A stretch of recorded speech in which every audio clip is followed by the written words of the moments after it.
Hi, Professor Gibby. I'm going to be reviewing this week's chapter about training.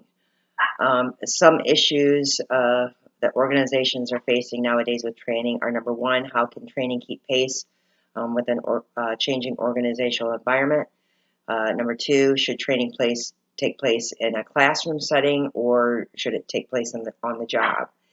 And how can training be effectively delivered worldwide?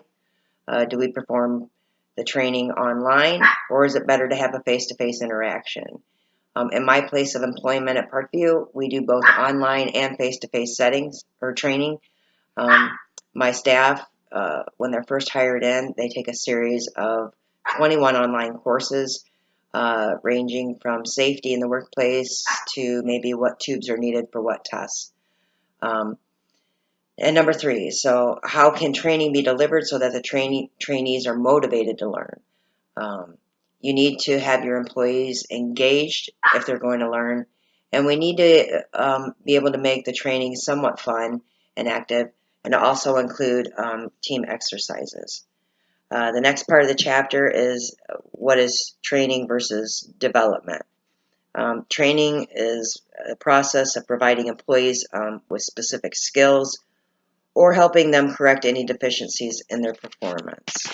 And development is an effort to provide employees with the abilities that the organization will need for them in the future. So training mainly, in my opinion, focuses on what the employee can currently do for the organization, whereas development focuses on what the employee can do for the company long term. Training can either have a negative or a positive connotation. For example, I was selected to go to Boston for analyzer training. To me, this was an honor, and it was a good thing.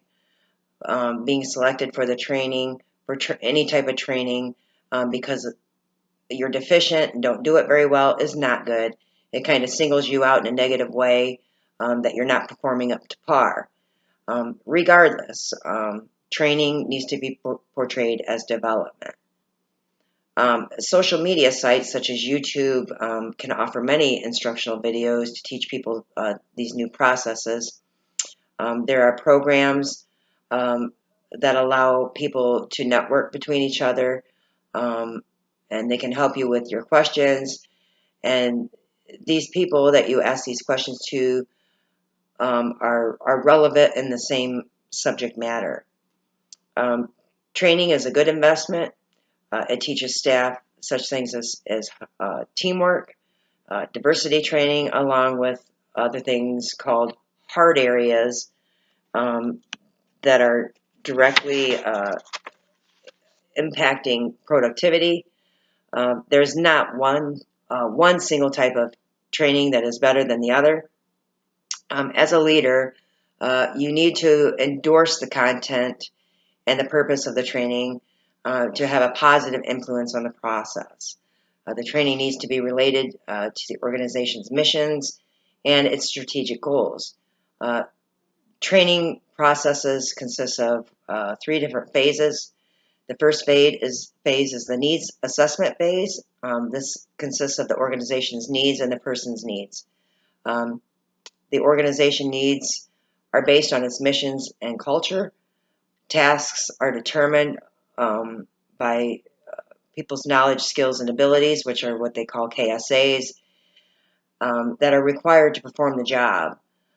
When people are assigned tasks internationally, there are things to consider, such as the country's characteristics involving things like language, customs, etc. The employees may need some kind of cross-cultural training. Same thing with the job characteristics.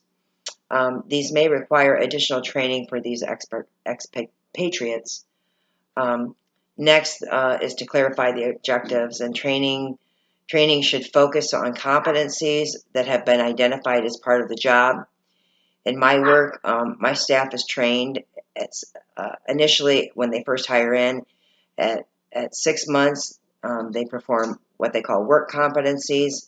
And then again, at 1 year, they have to perform these same work competencies. And then after the first year, then these competencies are done annually. We may check them off on things like drawing blood, running certain tests, looking into microscopes to test their abilities and to make sure that they are being proficient in what they're doing. The second phase of the training is the training and conduct phase. Training can either be done on the job, which they call on-the-job training, or by other means. If it's performed on the job, this will help build relationships with the more experienced staff, like a mentor.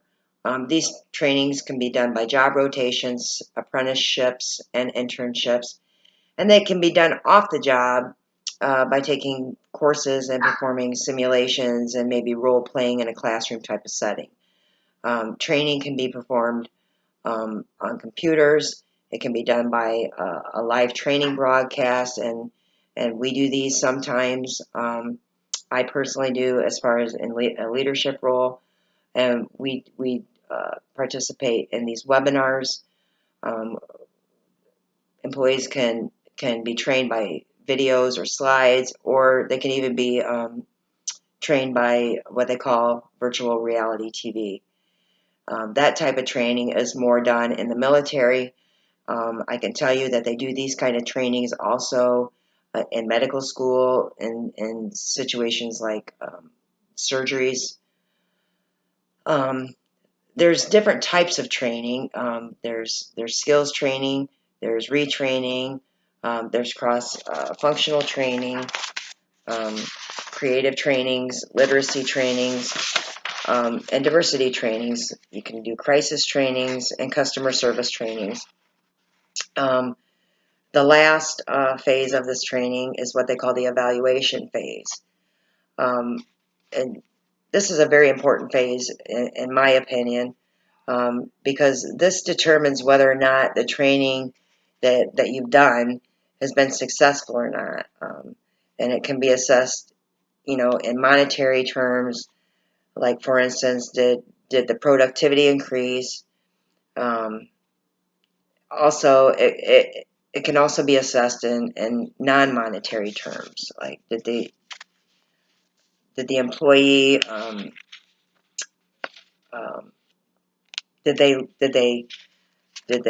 they going to be long-term, good for the company? So that pretty much summarizes chapter 7 in our HR, our book. So I guess I'll see you next week. Thank you.